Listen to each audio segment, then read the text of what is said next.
Bismillahirrahmanirrahim. Assalamualaikum warahmatullahi wabarakatuh pada semua. Alhamdulillah dapat juga kita bertemu lagi ya, di ruangan FB Live secara pembelajaran secara maya, secara virtual learning ni. Marilah kita mulakan dengan salam dan salawat atas junjungan besar Muhammad SAW.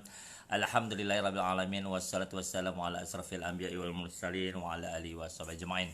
Rabbi shrah li sadri wa yassir li amri wahlul 'uqdatam min lisani yafqahu qawli. Karena kita lihat sebenarnya Akademi Motivator Nasional Malaysia adalah satu organisasi pendidikan kemahiran motivasi unggul di Malaysia. Bermakna dengan kata lain kita sudah pastilah akan terus memartabat minat intelek bangsa kita, melestari minat usahawan, memperkasa ukhuwah Nusantara di kalangan kita. Tajuk malam ini kita akan bincangkan tajuk yang berkaitan dengan ialah seni pidato Nusantara ini, komunikasi bicara ini yang kita nampak sebenarnya untuk melahirkan lebih ramai lagi di kalangan kita sebagai seorang pemidato, sebagai seorang pensyarah, perundi, pemikir, peniaga, pemimpin luar biasa. Dan dah pastilah bila kita belajar banyak benda kan, di Akademi Motivator Nasional Malaysia ni banyak perkara kita dapat untuk melahirkan lebih ramai lagi pakar-pakar, orator, motivator, communicator, facilitator, orator ya. Apa lagi? Facilitator yang sebut tadi dah, leader, counselor dan sebagainya. Alhamdulillah pada kawan yang watching, terima kasih banyak. Mungkin bagi baru, bagi mereka segelintirnya, maka saya nak mengalu-alukan kedatangan. Welcome to Akademi Motivator Nasional Malaysia. Ahlan wa sahlan. Selamat datang ke Akademi Motivator Nasional Malaysia.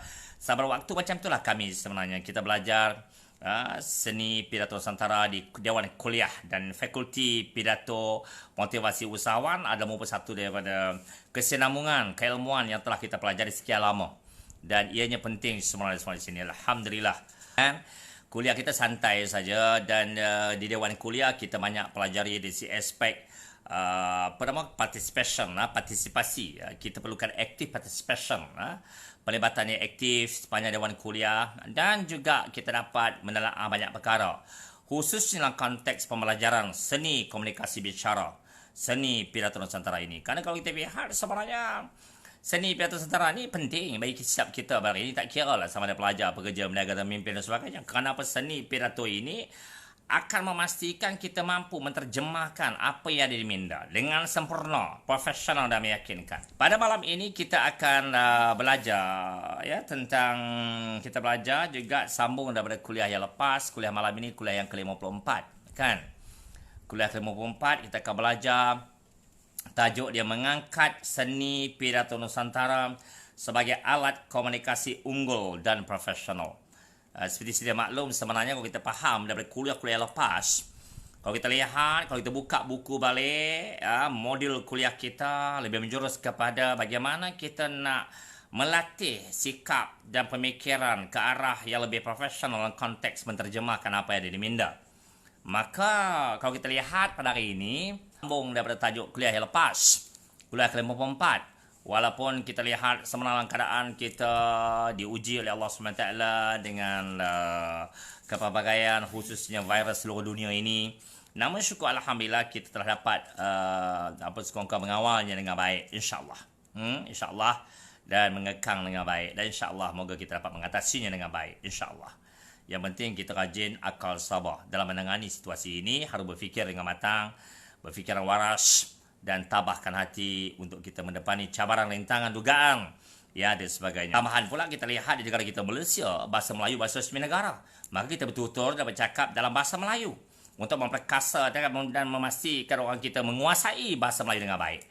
Alangkah malu dan malangnya kalau kita rakyat Malaysia tidak fasih berbahasa Melayu sendiri dengan baik, dengan sempurna.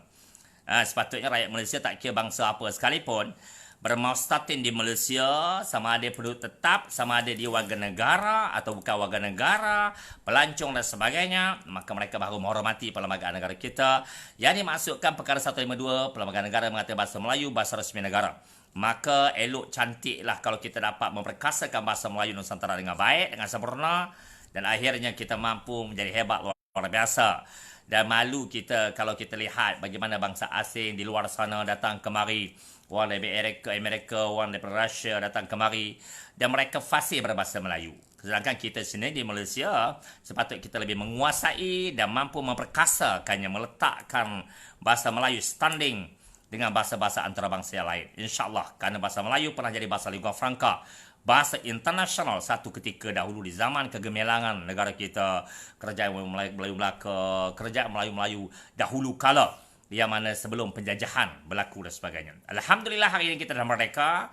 Saya ucapkan tahniah pada semua dan sempena sekarang ni kita berada di bulan kemerdekaan. Sempena bulan kemerdekaan dan kita berdoa Allah SWT agar kemerdekaan negara kita ini dapat dirahmati, diberkati, dan kita pohon agar negara kita terus aman, harmoni dan dirahmati Allah SWT sentiasa. Dan dapatlah kita belajar dengan mudah, dengan senang, ya tak? Kita katakan makna definisi pidato itu ialah seni pengucapan yang menggunakan atau memakai bahasa yang indah dengan tujuan untuk memikat atau memukau pendengar audiens terus mendengar apa yang mereka katakan. Itu dia. Jadi bila sebut soal itu, maka itulah harus kita pelajari dari masa ke semasa. Terima kasih Rosmiato, Cik Rosmiato, Abang Mi, siapa tadi atas Tu Arbi, Ramon Aros, terima kasih banyak. Okey, dan kita akan bincangkan skop perbincangan kita, tajuk kita pada hari ini. Tajuk kita ialah mengangkat seni pidato Nusantara sebagai alat komunikasi unggul dan profesional. Terima kasih, Alhamdulillah.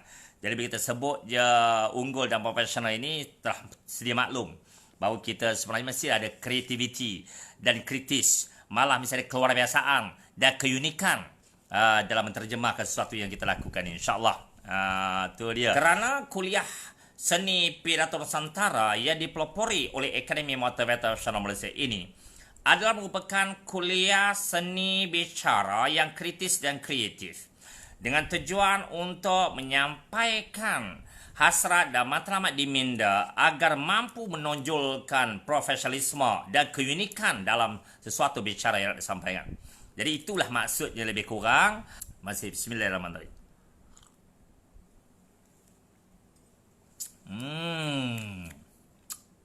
Enak, lazat dan berkhasiat. Hebat. Terima kasih pada Al-Said Coffee yang telah menaja kuliah kita daripada kuliah pertama sampai kuliah ke-54 ini. Terima kasih banyak. Alhamdulillah. Now, kita masuk ya. Sampai-sampai saya baca nama pun kuliah secara santai kan. Jadi apa yang penting ialah kita hadir ke dewan kuliah. Bila kita hadir ke dewan kuliah, kita dapat melihat situasi bagaimana kita nampak kelas partisipasi itu berlaku, yang mana kita nampak siap teori ada praktisnya. Itu sebab yang bila saya belajar kemarin dengan arwah Profesor Sunarjo di sebelah timur ini, dan belajar dengan Prof. Eric Westcott, Mehdi Fakazadeh, Norman Levin, Kazuka Shibata dan Dr. Nelly Whitley dan sebagainya. Bila saya belajar, saya gabungkan timur dengan barat. Maka jadilah pidato seni, pidato ala Syekh Al-Saghaf. Kita gabungkan timur dengan barat kerana dalam aspek ini pentingnya bagaimana kita menterjemahkan mind, body and soul, rohani, mental, jasmani.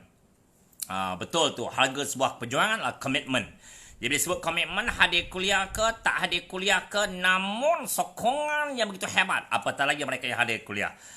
Itu maksudnya komitmen yang ditunjukkan. Dan mereka juga duduk jauh kan, jauh di merata-rata seluruh Malaysia ni. Namun mereka gunakan medium FB Live yang ada ini dan dapat diimarahkan juga keilmuan tersebut, dan ianya penting bagi kita untuk memastikan sekurang sikit sebanyak dapat kita menelaah, dapat kita memahami, mengkaji dan menafsirkan sesuatu itu dengan baik, terutama dalam fakulti seni komunikasi pidato ini yang saya rasa amat penting bagi setiap kita pada hari ini semuanya. Saya sarankan teruskan kita memahami, menghayati, menghafal dan melafaz 4M proses yang telah kita pelajari, modul seni perucapan yang berkesan khusus dalam komunikasi interpersonal, yang mana kita tingkatkan dari aspek psikologi pembangunan insan. Memang harapan Akademi Motivator Nasional Malaysia, salah satu organisasi pendidikan kemahiran motivasi unggul di Malaysia, untuk melihat lebih ramai lagi orator, communicator, facilitator, counselor dan juga leader yang hebat-hebat dapat dilahirkan di negara kita Malaysia ini, insyaAllah. Dan kalau sekarang kita dapat lahirkan ramai juga di kalangan mereka, kenapa tidak hari ini kita terus berusaha untuk mengenengahkan, menggilap potensi dan bakat di kalangan masyarakat kita di Malaysia ini, insyaAllah. Ya, ini antara buku-buku yang kita lihat mendepani cabaran Dan apabila saya dijemput bersyarah di beberapa jabatan dan kementerian, saya katakan bahawa sebenarnya komunikasi bicara atau seni pidato nusantara ini merupakan keperluan pada hari ini. Walaupun kita lihat di zaman IT, namun dalam masa yang sama kita mesti ingat bahawa sebenarnya kalau kita mendalami ilmu ini, kita mampu meningkatkan jati diri kita. Kerana seni pidato nusantara ini asasnya adalah sejarah. Kita harus memahami sejarah. Apabila kita memahami sejarah dan kita faham, dan bila kita faham sejarah, kita ada kekuatan mental. Kerana faktor penting untuk berbicara mendepani halayak dan memahami konsep bahasa dalam seni pidato sendiri harus kita ingat, iaitu kepelbagaian kecerdasan minda yang kita miliki berasas bersejarah lampau yang telah orang lama terokai, khusus dalam konteks politik, ekonomi dan sosial. Kalau kita lihat para tokoh-tokoh besar di zaman dahulu kala, zaman sebelum mereka, zaman pasca kemerdekaan, zaman menentang penjajahan, dan hari ini di zaman permodernan, zaman pengisian kemerdekaan, sudah pastilah ilmu seni pidato nusantara ini merupakan keperluan. Kerana apa? Baik pelajar, pekerja, peniaga atau pemimpin, mereka memerlukan seni pidato ini. Pelajar bila masuk, saya kagum di mana saya kata saya bersyarah. Dia juga kita nampak di peringkat universiti, majlis debat universiti, dan peringkat-peringkat sekolah, dan peringkat-peringkat akademi dan sebagainya. Ada pertandingan-pertandingan pidato yang dianjurkan. Dan saya sempat juga dia jemput untuk menjadi hakim pidato kebangsaan. Dan di situ saya melihat bagaimana budak-budak kita ni, para siswa, para pelajar-pelajar ini dapat diketengahkan bakat dan potensi mereka. Digilap. Sebelum mereka berpidato, kita latih mereka dulu. Ya tak, Cik Sapuan? Kita faham dan kita tahu tunjang kekuatan bangsa ialah kerana sejarah yang telah tercipta. Seperti apa yang kata oleh Samuel Sagov, dia kata, kita kena positif terhadap alam dunia dan responsif terhadap perjalanan sejarah dunia.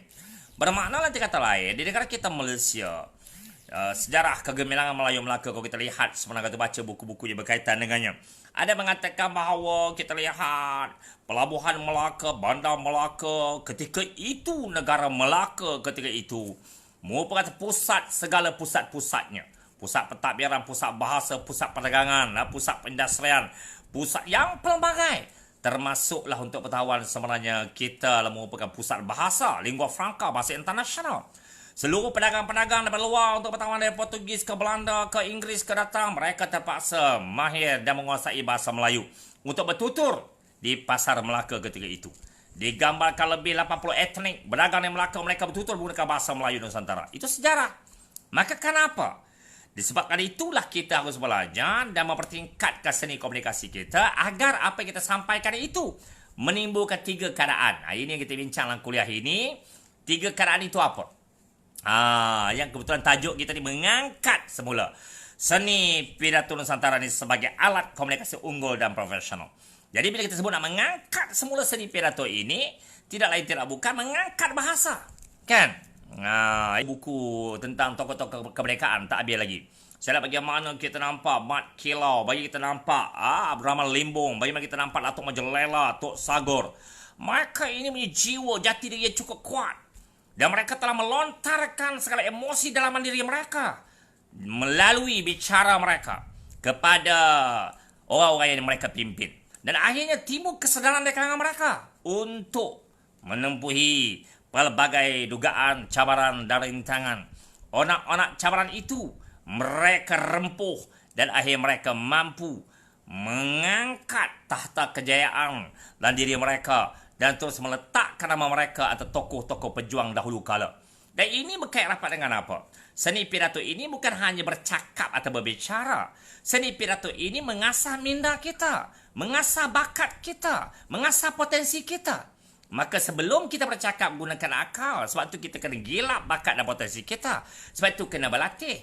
Sebab itu saya kata dalam buku saya kata apa? Lats formula. Latihan berulang jadi amalan, amalan berulang jadi tabiat, tabiat berulang jadi sikap. Mana Lats formula? Practice makes perfect. Alah bisa tegal biasa. Justru kita harus merasakan bahawa perlunya bagi kita untuk menelaah, menggilap potensi yang ada. Sebab itulah kuliah kita malam ini, saya nak tekankan bila sebut soal mengangkat seni pidato Nusantara ini sebagai alat komunikasi unggul dan profesional, maka 3K itu penting. Pertama sekali ialah bila kita angkat kesedaran itu, ini saya sebut ni K yang pertama, kesedaran. Kesedaran. Bila kita bercakap, pastikan kita mampu memberi kesedaran kepada orang. Bila kita mendapati halayak, kepada siapa di hadapan kita, kepada siapa yang kita bergaul. Maka seni pidato ini memberi kesedaran. Contohnya kalau kita lihat sebagai da'i, sebagai pendakwah, sebagai seorang pensyarah, sebagai seorang penyuntik motivasi, sebagai seorang yang dipanggil sini pendorong, perangsang, perubah, pencetus, pemangkin, pemimpin, penyuntik evolusi mental bangsa kita. Sebagai seorang motivator yang kita lahirkan. Maka untuk pertama di sini yang kita lihat kesedaran, memberi kesedaran itu penting. Memberi kesedaran ini ialah bagaimana bila kita mendengar kita bercakap, pastikan kesedaran timbul di benak pemikiran mereka. Dan seterusnya kesedaran itu akan mampu melakukan tindakan untuk mereka melakukan sesuatu. Sama ada mereka pelajar, mereka pekerja. Mereka jadi pekerja yang hebat bila mereka memahirkan diri mereka lah seni pidato. Pelajar yang hebat apabila mereka memiliki seni komunikasi pidato diri mereka.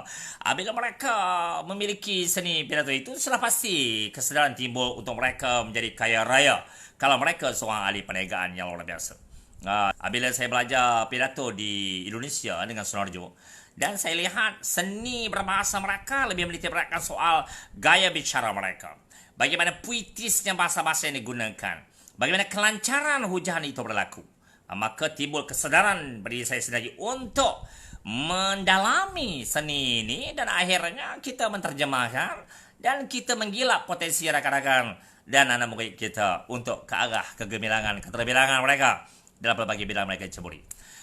Dan dalam masa yang sama, apabila saya di luar negara dan saya belajar juga dengan beberapa tokoh penting di kalangan mereka, dan saya belajar tentang yang disebut public speaking, yang disebut orator, yang disebut communication skills yang perlu ada. Dan saya lihat sebenarnya kata Profesor Scott kepada saya, dia kata what you say that's not very important, how you say it is much more important. Jadi maknanya apa yang kita kata itu penting, tapi bagaimana kita kata terlebih penting. Jadi saya melihat keunikan mereka juga menitik berat soal bahasa. Bagaimana vocabulary, pemeneraan kata mereka juga dah titik beratkan. Itu yang kita lihat sebenarnya hebat saya katakan seni pidato ini, kerana membawa kita secara pribadi. Saya ingat pengalaman saya kemarin ialah apabila bila saya dah belajar seni pidato dengan Sunarjo, dan bila saya masuk menceburi dunia diberi tawaran dan gerakan Belia Malaysia, dan akhirnya saya terus meniti peluang dan tangga-tangga kejayaan di situ. Sebagai seorang pemimpin gerakan Belia Pak B Malaysia, peringkat negeri wilayah dan pengurusi Belia Pak B Parlimen Ceras. Ketika itu dan saya diserapkan masuk pada majlis Parlimen Belia dan jadi ahli majlis perundingan belia negara di bawah kluster sumber manusia. Dan ini satu proses. Dan makna apa? Bila saya belajar ilmu seni pidato itu, saya mampu membuang malu, malas, mati akal. 3K. Saya mampu membuang kaku, keluh ketar. Saya mampu membuang 4G, gugup, gemuruh, gigil, gementar. Mampu membuang 3P, pemalu, penakut, pendiam. Dan ini proses. Kan? Siti Maghazali menuntut ilmu taqwa, menyampai ilmu ibadah, mengulang-ulang ilmu zikir, mencari ilmu fi sabilillah, jihad. InsyaAllah. Okay? Ni dia. Dan itu maksudnya. Jadi bila mengangkat seni pidato Nusantara sebagai alat komunikasi unggul dan profesional, maka kesedaran itu timbul. Dan kesedaran timbul bila kita mempelajari ilmu pidato itu, dan kesedaran juga untuk melebarluaskan itu juga berlaku. Maka ini proses dan akhir telah meletakkan keunggulan dan profesionalisme. Bermakna unggul ini keunikan, keluarbiasaan. Jadi kita bukan nak belajar berucap biasa, bukan nak belajar mengajar public speaking, bukan. Bukan kita nak belajar public speaking macam mana cara nak bercakap. Itu boleh kita pelajari melalui buku-buku dan juga kita ajar dari peringkat asas. Tapi perkara paling penting yang nak saya kongsikan sini bukan itu. Yang saya nak kongsikan sini ialah mengangkat seni pidato ini, kita harus mengkaji, menyelidiki, menganalisa seni dan sains perucapan itu sendiri. Bagaimanakah formula-formula yang berkaitan dan diri untuk kita nak menerapkan, mengasah mind, body and soul, rohani, mental, jasmani kita. Itu penting. Itu yang pertama. Kesedaran. Bila kesedaran tu ada, maka apabila kita berbicara, apabila kita menyampaikan hujah misal kata, dan kita tahu hujah yang kita sampaikan itu bukan hanya semata-mata nak bercakap, semata-mata tidak. Kita ada purpose, ada tujuan dan matlamat. Tujuan dia ialah untuk kita memberi kesedaran. Apabila kita sedar, maka kita mampu menyedarkan mereka. Maka nak menyedarkan itu harus ada teknik dan caranya. Maka teknik dan cara itulah yang kita kata di sini semuanya yang merupakan kaedah-kaedah yang digunakan. Itu bagaimana gelombang suara dan getaran kita. Bagaimana kita beri penekanan terhadap perkara penting yang nak kita sampaikan. Sebab itulah kuliah kita selalu kita bincangkan. Bagaimana kita cakap contohnya macam seperti kata prinsip. Hari ini adalah perjuangan. Esok adalah pengharapan. Dan lusa adalah kemenangan. Jadi mana kita nak memberi penekanan dari sudut mana? Nak beritahukan hari ini perjuangan. Esok tu pengharapan. Janganlah kelang kabut sangat. Hari ini kita berjuang. Esoklah tanam pokok bunga. Bukan hari ini tumbuh. Esok tumbuh. Lusa tumbuh. 2 minggu lagi tumbuh. Hari ini perjuangan. Esok adalah pengharapan kita harapkan. Dan lusa adalah kemenangan. Bermakna lusa menunjukkan satu tempoh yang kita tidak pasti namun ia berlaku. Dan itulah kemenangan mutlak bagi kita, bagi mereka yang ada kesedaran dan menimbul kesedaran untuk mencipta kejayaan. Sebab itu saya teringat satu lagu di zaman kita kecil-kecil tu. Kita dengar lagu kan. Lagu yang dicipta, lagu motivasi lah. Jika kau fikirkan kau boleh, kau hampir boleh melakukan. Jika kau fikirkan ragu-ragu, usahamu tidak menentu. Engkaulah apa kau fikirkan, terkandung dalam pemikiran. Berfikir boleh melakukan, fikirkan boleh. Dulu sama lagu tu kan, lagu tu ada dulu kan. Yau kan lagu tu. Jadi maknanya apa letak dalam pemikiran kita? Maka apabila kita nak menyampaikan hujah kita, nak berbicara, maka dari Akademi Mata Malaysia memberikan penekanan dalam aspek latihan, iaitu timbul yang pertama kesedaran. Bila kesedaran timbul, maka barulah yang kedua ini yang dipanggil kefahaman. Kesedaran timbul dia kadang kita tahu pentingnya perkara tersebut. Kita bukan nak bercakap biasa-biasa, tidak. Kita bercakap memastikan orang yang mendengar apa yang kita sampaikan itu mestilah ada timbulnya minat untuk mendengar dan kita mampu memiliki daya tarikan, daya saing, daya juang, daya tahan, daya kemauan. Dan daya tarikan itu proses mutlak untuk kita apabila mendepani halayak. Ini dia ajar dalam seni pidato. Jadi kerana itu bila kesedaran itu adakan kita dan mereka yang mendengar itu juga tercetus satu evolusi mental di kakak mereka, semangat yang berapi-api diri mereka, maka sudah pastilah kefahaman itu ada. Kadang-kadang contoh yang paling senang lah, sejarah itu penting kan. Kita lihat, kenapa di kalangan kita kadang-kadang kita nampak tak minat sejarah? Dia ada dua je kemungkinan besar. Kerana kita tak faham sejarah tu apa. Sebab itu kita minat sejarah. Dan tidak ada orang menyedarkan kepentingan sejarah itu. Apabila kesedaran dan kefahaman itu ada, maka ia memberi titik mutlak untuk kita menjadi seorang pemidato, orator, communicator, facilitator, motivator, leader, counselor yang hebat dan luar biasa. Nah, ini yang kita lihat sebenarnya insyaAllah. Jadi saya kagum dengan rakan-rakan kita, para siswa Akademi Muatar Nasional Malaysia. Saya kagum dengan mereka. Mereka membuka pengarah-pengarah, timbalan pengarah, pegawai-pegawai, peniaga-peniaga yang begitu hebat, pengurus-pengurus yang begitu hebat, luar biasa, pemimpinnya hebat, luar biasa di kalangan masyarakat. Namun mereka merendahkan diri datang ke Dewan Kuliah. Mereka merendahkan diri dengan saya, mereka belajar dengan saya, dan mereka juga saya angkat naik untuk menjadi pensyarah apabila segelintir mereka lulus peringkat-peringkat tertentu. Dan saya telah hantar mereka beberapa college, beberapa jabatan kementerian untuk mereka mempraktiskan apa yang mereka pelajari dan semua diperluaskan. Kenapa kesedaran yang timbul dan kefahaman yang ada di mereka. Itu sebabnya kesedaran dan kefahaman ini penting. Dan ianya berkaitan dengan, saya beritahu di awal tadi, kita mula membaca banyak baik rapat dengan prinsip perjuangan dan juga tokoh-tokoh sejarah yang mendepani cabaran di masa lampau. Sehingga hari ini kita lihat tokoh-tokoh besar telah berjaya memerdekakan negara kita. Jangan lupa jasa mereka. Dan mereka berjuang, mereka menggunakan bicara mereka, kata-kata mereka, itu intelektual mereka. Mereka menggunakan minda mereka sebelum berbicara. Kesedaran mereka tinggi. Mereka faham sejarah lampau. Dan akhir kefahaman mereka. Mereka faham kenapa perlunya mereka, kenapa perlunya maju, kenapa perlunya permainan, kenapa perlunya berjaya. Dan ini proses yang ada. Dan akhirnya telah menjadikan mereka cukup luar biasa. Alhamdulillah, semua ini adalah di pemikiran kita. Ya tak? Program yang Mindful Success take a time to think and work because it's the price to success. Think and work, kata guru saya, Profesor Eric Westcott. Dan Profesor Eric Westcott juga kata, don't be a common man, be uncommon man. Jangan jadi orang biasa, jadi luar biasa. Maksudnya ialah, dalam konteks seni pidato yang kita pelajari, kita harus ada keunikan, keluar biasaan. Dan ini yang perlu kita pelajari. Nak belajar bagaimana? Takkan belajar sehari dua saja. Belajar cara berterusan. Sebab itu Akademi Motor Internasional Malaysia beri ruang dan peluang kepada rakan-rakan kita untuk belajar jangka masa yang lama. Ada di kalangan anak murid saya belajar 10 tahun, 8 tahun, 10 tahun. Ialah yang 3 tahun, 4 tahun, 5 tahun terus istiqamah dan sampai mereka bertahun-tahun dengan saya.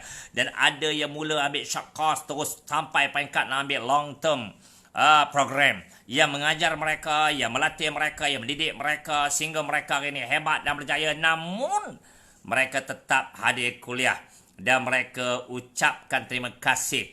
Dan itulah sebenarnya penghargaan paling besar pada seorang guru, apabila anak muridnya menyatakan terima kasih wahai guruku.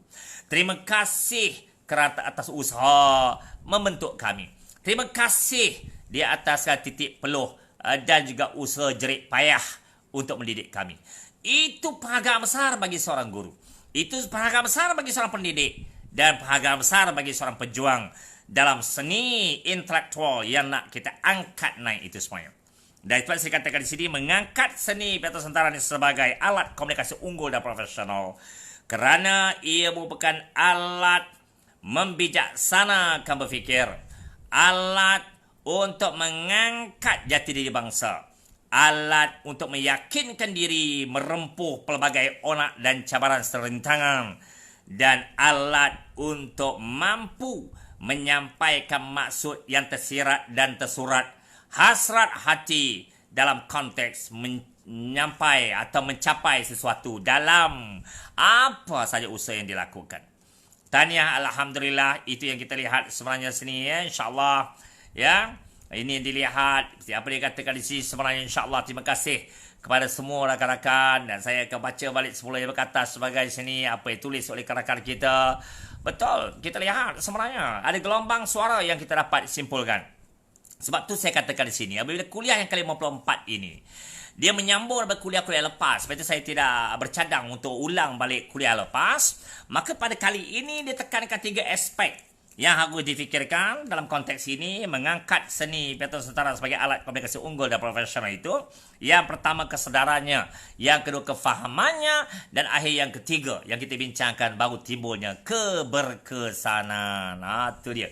Jadi keberkesanan ini yang penting. Bagaimana kita nak menyampaikan hujah-hujah kita tanpa keberkesanan? Kalau setakat nak bercakap, kita semua boleh bercakap. Kalau setakat nak menyampaikan apa yang harus kita sampaikan dan perlu kita sampaikan, semua boleh lakukan. Namun kita yang pentingnya keberkesanan. Kan? Kita nampak bagaimana keberkesanan itu dapat diterjemahkan. Sudah pastilah dengan adanya kesedaran dan kefahaman untuk menimbulkan keberkesanan dalam hujahan yang kita lakukan. Banyak lagi asas untuk membentuk kesedaran dan kefahaman ini. Dan akhir baru kita boleh menonjolkan keberkesanan bagi mereka yang mendengar dan sebagainya. Banyak lagi, antara saya bincang di awal tadi yang tentang sejarah. Tetapi ada faktor lain juga. Faktor lain juga ialah dengan adanya latihan. Latihan yang berulang jadi amalan, amalan berulang jadi tabiat, tabiat berulang jadi sikap. Practice makes perfect. Allah bisa tegal biasa. Dan sebab itulah saya katakan di sini sebenarnya, kalau orang tanya boleh ke kita berubah, ya saya yakin dan percaya. Itu falsafah, seperti kata falsafah Syekh Al-Sagof. Dia kata apa? Jika anda tidak boleh mengubah diri, maka anda tidak boleh mengubah apa-apa. Maksudnya ialah nampak di sini, kita haruslah ubah diri kita. We cannot change people, we have to change ourselves. Kita boleh ubah orang, tapi kita ubah sendiri. Itu penting. Tujuan kita belajar pidato bukan nak bersaing dengan orang lain. Kita belajar pidato nak bersaing dengan diri kita sendiri, ya nak? Ini yang kita lihat. Jadi dengan latihan itu sendiri, maka kita akan timbul keberkesanan. Bagaimana kita berhujah dengan orang yang ada 50 orang, dengan 2 orang, dengan orang yang ada 100 orang, dengan depan kita ada 1000 orang, dengan depan kita 30.000 orang. Maka itu ada proses. Dan proses inilah yang akan mewujud kesedaran diri kita, kefahaman, dan akhir hujahan kita akan menunjuk keberkesanan terhadap audiens. Dan ini penting, dan proses ini penting, dan insyaAllah itulah sebab perlunya kita belajar di masa ke semasa. Dan insyaAllah pada masa yang lepas nanti kita akan belajar, sambunglah kuliah kita lagi. Dan kuliah pada ini, apa yang nak saya sambung pada kuliah ini ialah kita lihat, yaitu kesedaran, kefahaman, dan keberkesanan yang diangkat itu sendiri akan menimbulkan keunikan dan keluarbiasaan. Maka itu namanya keunggulan dan profesionalisme. Dan itu yang bestnya. Jadi bila profesionalisme itulah yang menjadi kita ni sebenarnya yang dipanggil mampu melakukan sesuatu dengan sungguh-sungguh. Bukannya hangat-hangat teh ayam, apatah lagi hangat-hangat teh lembu. Teh lembu dengan teh ayam tu boleh buat raja, tak apa. Sekurang-kurangnya kita nampak ianya beri manfaat. Itu pentingnya. Apa cara pun tak jadi masalah. Bagi mereka yang tak faham, kadang-kadang apa benda lah, kenapa bercakap macam tu je lah, pasal apa macam tu. Simpan sikit benar tu. Jadi ini kita nampak bagaimana kita nampak cara kita, bagaimana kita berhujah, teknik dan cara itu penting. Bagaimana kita berhujah dengan baik, bagaimana kita nak melakukan sesuatu dengan baik. Ia berkait rapat dengan hujahan itu mesti berasal pada minda kita. Ini yang kita nampak, minda yang intelektual akan menonjolkan namanya kreativiti, dan akhirnya timbullah keadaan yang dipanggil sini kelunakan suara. Dek, kenapa? Kerana kita faham formula gelombang suara dan getaran. Sama juga kalau kita mengaji kemarin, kita mengaji Quran, bila mengajar semuanya kan, cara kita belajar tu alif, kita mengajar alif bata, bukannya alif bata. Mana mau macam tu? Ingat apa kasut bata? Tak ada macam tu. Jadi kita belajar ni untuk pengetahuan, ada tekniknya. Bagi segelintir mereka yang tidak faham, maka masih duduk dalam keadaan masih ketidakfaham. Dan sampai bila tak faham, maka belajarlah elok. Daripada kita tak tahu itu, dipanggil kepada tahu. Ini proses perubahan, hijrah minda namanya. Dan semua yang harus belajar ilmu apa sekalipun, termasuklah seni pidato Nusantara ini. Cukup luar biasa. Seni pidato Nusantara ini adalah seni yang terjemahkan keyakinan diri yang mutlak. Sebab itu saya masih ingat lagi, bukan apa sebenarnya, apabila Kiai di Pelawar bersama-sama, kita kemarin, saya bersama dengan Ustaz Samsu Debat. Masih itu belum Ustaz lagi, saya panggil dia Cik Samsu aja. Kami bersama-sama memecahkan rekod debat bahasa Melayu 220 jam tanpa henti di Dewan Seri Budiman UiTM Shah Alam, dengan kerjasama utusan Melayu untuk pecah rekod kebangsaan 220 jam tanpa henti. Syukur Alhamdulillah. Dan hari ini kita nampak, apabila kita rasa boleh ke tak boleh masa itu, boleh ke tak boleh, tapi rupanya boleh. Jika kita fikir boleh maka boleh, kita fikir tidak boleh maka tidak boleh. Sebab itulah kalau kita lihat akhlak orang mengaji, ada dia punya gelombang suaranya, ada dia punya beberapa istilah yang kita nampak sepanjang beberapa harakatnya, panjang, pendeknya, dengungnya. Itu harus dia pelajari. Barulah menarik. Sebab tu saya kata di sini bahawa sebenarnya dalam kaedah seni pidato yang kita belajar lepas tu ada pisip. Pisip ni, ini contohnya. Jika dalam falsafah kita gunakan pisip, seperti kata Samuel Sogov. Dia kata apa? Jika setitis air dapat menghasilkan ombak dan badai, maka setitis keringat dapat menghasilkan anak bangsa yang berjiwa negara. Jadi itu yang penting sebenarnya. Kalau ada di kalangan rakan-rakan kita yang minat dalam bidang-bidang yang pelbagai, tak kira lah bidang politik, ekonomi atau sosial, tak jadi masalah. Kita ni saya buka pada semua. Siapa yang minat, tak kira dia mahir politik ke, dia mahir ekonomi ke, mahir sosial ke, yang penting ialah kemahirannya untuk belajar. Dan bila ada kemahiran di tiga aspek leadership, communication, soft skill itu, kepimpinan, kemahiran dan komunikasi itu, maka mampulah ia bergelar sebagai seorang orator, motivator, communicator, facilitator, leader atau counselor, dan kelak mampu menterjemahkan menjadi hebat dan luar biasa. Dan akhirnya barulah kita rasa bersyukur. Kenapa? kerana kita warga negara Malaysia di tanah air sendiri faham kepentingan bahasa Melayu itu sendiri dan kita harus kuasai dengan baik, memperkasakannya dengan baik dan akhirnya mampu mengangkat darjat keilmuan itu sendiri dan khusus dalam konteks bagaimana kita nak tonjolkan apa yang tersirat di minda bagi muncul sebagai seorang yang unggul dalam bidang yang tertentu. Jadi nak unggul ini kenalah belajar dan jangan duduk diam macam tunggul. Kerana perubahan demi perubahan harus berlaku. Peningkatan dan juga proses pembelajaran harus berlaku dan perlu berlaku untuk jangka masa yang panjang. Kerana saya pinjam kata Mehdi Fakhrizadeh, success is not a destination but it's journey. Kejayaan itu bukan satu destinasi, tetapi satu pengembaraan yang panjang. Dan itu sebabnya kita masih istiqamah dan kenapa kita masih bersama dalam perjuangan ini sebagainya. Alhamdulillah. Itu rupanya bila arwah Sunan ajar ni, bila kita belajar seni pidato ni baik dari timur ataupun barat sebenarnya di kalangan mereka, ada seni ini. Ada seni bicara ini. Sebab itulah cuma mereka panggil istilah mereka lah. Tetapi sebenarnya seni pidato Nusantara ini dia telah menunjukkan ciri-ciri kenusantaraan yang penuh dengan estetika berbahasa. Gayanya, isi bicaranya, kelancaran hujahannya, bahasa yang puitis dan menarik, personality dan vokal suara yang mantap. Tu dia. Jadi saya kata bukan apa semuanya. Biar tak handsome, janji hebat berpidato. Itu dia. Kan? Tapi kalau nak handsome, kalau nak cantik, kalau nak bergaya, kalau nak ceria, maka belajarlah pidato. Kenapa? Kerana seni pidato ini untuk ketahuan seronok. Tak jemu, tak bosan. Bila berlakunya praktikal, mula kita gelak kawan, lepas tu orang gelak kita. Ini cantiknya harmoni lah. Tujuan kita nak berkenal-kenalan. Tujuan kita merapatkan ukhuwah. Seperti kata pantun Melayu, orang tua jalan bertongkar, rimba jauh nampak dekat. Kalau kita sudah sepakat rimau di hutan dapat ikat. Jangan ikat rimau, terima ikat kita. Kita ikat sama-sama ukhuwah dan kesepaduan. Kita ikat sama-sama silaturahim.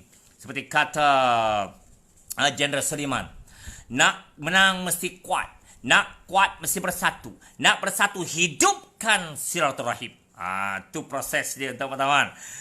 Jangan risau, kita rakyat Malaysia, kita warga negara Malaysia. Kita nak orang Malaysia, tak kira apa bangsa. Tentulah khususnya kalau saya orang Melayu Islam di Malaysia ini, sudah pastilah saya nak menyeru kepada rakan-rakan saya supaya terus belajar, terus menggilak potensi dan bakat untuk menjadi luar biasa. InsyaAllah. Ini kita nampak. Maka pada kali ini 3 aspek yang perlu kita ingat semuanya. Kesedaran, kefahaman dan keberkesanan. Kalau kita lihat tokoh-tokoh besar zaman dahulu kala, mereka pejuang-pejuang dulu, mereka yang pertama mereka ada kesedaran untuk berjuang. Mereka mengangkat darjat diri mereka dan sebagainya. Lepas tu mereka faham apakah hal tuju, apakah sebenarnya perjuangan. Memang pun kalau tak faham apa cerita, apa benda yang kita buat pun tak faham, habislah kita ya tak. Sama lah konsepnya. Kalau faham barulah kita boleh percaya kan. Dan akhirnya keberkesanan. Barulah kita nampak result oriented. Dan orientasi result atau hasil atau keputusan yang kita lakukan, ianya berkait rapat dengan soal apa yang kita lakukan pada hari ini. Sebab itu saya maksud kata apa? Untuk membina sebuah tamadun masa depan, mesti dimulakan dengan langkah pertama di hari ini. Untuk mencapai pekerjaan, mesti mulakan langkah pertama di hari ini. Takut untuk berjuang, gagal sebelum berjaya. Maka ini prosesnya. Prosesnya rakan-rakan, para siswa yang saya hormati sekalian. Saya amat kagum dengan usaha dan komitmen yang kalian tunjukkan di Dewan Kuliah. Mereka rajin datang, mereka bersemangat, mereka terus konsisten dan persistence untuk mempelajari agar mereka menjadi hebat, luar biasa. Dan ini kekaguman yang dapat ditonjolkan. Dan walaupun mereka ini 10% di kalangan mereka yang belajar, tetapi 10% itulah kata Dr. Danny Whitley. Itu daripada 99% of them, 1% of them are success, but 10% of them are Successful. Faham tak maknanya? Faham tak maknanya? Maknanya baik 1% tu mesti lebih baik lah. 10% lah rata-ratanya. Bermakna sebenarnya daripada 100%, 10% tu yang berjaya yang biasanya. Sebab itu Dr. Bahil menggariskan 100 orang sekarang ni berumur 25 tahun pun rata. Lepas waktu persaraan, kalau kita ambil persaraan lama 55 tahun, saya ulang. Dr. Bahil menggariskan 100 orang sekarang ni berumur 25 tahun pun rata. Lepas waktu persaraan 55 tahun, akan dikategori beberapa kategori. Antaranya 1, 4, 5, 27, 63. 1, jutawan. 4, financial independent. 5, still working. 27, meninggal dunia. Itu kata Allah lah. 63, apa-apa. Wow, dahsyat sungguh. Kalau baca buku financial planning. Saya 8 tahun mengajar financial planning. Saya rasa cukup teruja. Apabila kita melihat sebenarnya di kalangan mereka perlu faham ke mana kita nak pergi, hala tuju kita. Biar kita susah sekarang, namun kita belajar. Saya respect pada siswa saya di Akademi Muatat Nasional Malaysia. Mereka dah hebat, dah berjaya. Tapi mereka rendahkan diri, mereka belajar lagi. Kerana apa? Patah falsafah, seperti kata falsafah Sam Al-Sagaf. Dia kata apa? Jika takut dengan kepayahan, kepahitan dan kegagalan, maka jangan angankan kejayaan, kemewahan dan kebahagiaan. Terima kasih dan sampaikan salam saya pada semua keluarga. Dan saya ucapkan syabas dan tahniah kerana ada di kalangan anak murid saya, siswa saya beritahu mereka sedang menonton ramai-ramai bersama ahli keluarga. Tahniah dan kongsi-kongsikan video kita ni pada lain dan sebagainya. Maka teruskan belajar. Dan kita nak masyarakat kita masyarakat yang berjaya, hebat, bukan masyarakat yang benar dan tidak mampu untuk bersaing, berjaya mencipta kejayaan. Kenapa harus kita di tanah air kita sendiri, kita melukut di tepi gantang? Sepatutnya di tanah air kita sendiri, warga negara kita sendiri, ubah sikap dan cara pemikiran kita. Positifkan minda sentiasa, teruskan berusaha dan belajar, gila potensi, belajar sesuatu yang baru untuk menjadi luar biasa. InsyaAllah rakan-rakan kita, apa-apa pun, insyaAllah hari Ahad kita bertemu.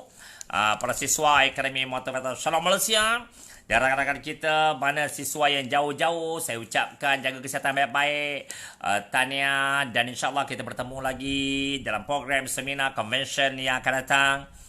Dan kalau dulu kita nampak kita adakan convention motivator profesional kebangsaan yang telah diresmikan oleh mantan Timbalan Perdana Menteri Malaysia kemarin, dan alhamdulillah kali ini juga kita akan lakukan juga proses ini agar masyarakat Malaysia khususnya di kalangan bangsa kita faham jati diri dan kekuatan, kerana tiada lain tidak bukan untuk jadi hebat dan berjaya, intelektual, cendekiawan, jutawan ataupun usahawan, tak kira lah.